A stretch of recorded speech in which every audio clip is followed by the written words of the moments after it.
Today we're going to do the rear stabilizer end links because it sounds like metal's hitting in the back when I drive.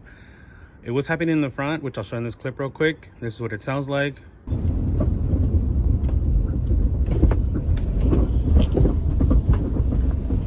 Once I replaced it, it sounds better. So now it's just the rear that's left.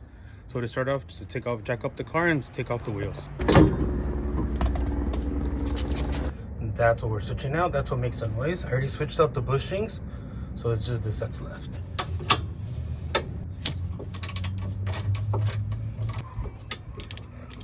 It really needs to come off now.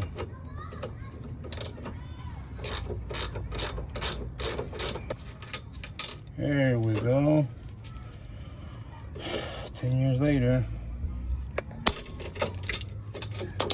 Came off. So when these rip, they start making the clunking noise like, so you just need to switch these out.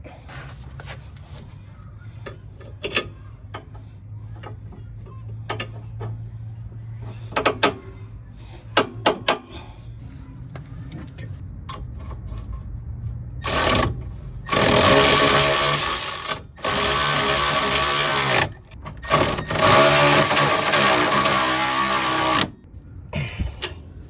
There you go.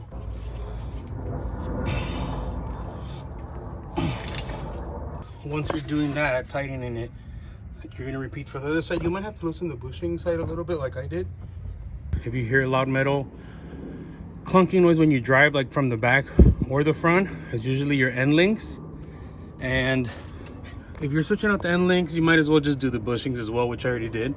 I think they costed 20 bucks and these costed about 10 bucks. So all in 30 bucks for the rear, about the same price for the front. And you eliminate all that clunking metal slapping noise that comes from the bottom. So hopefully this was helpful in any way. Thank you guys for watching. Peace.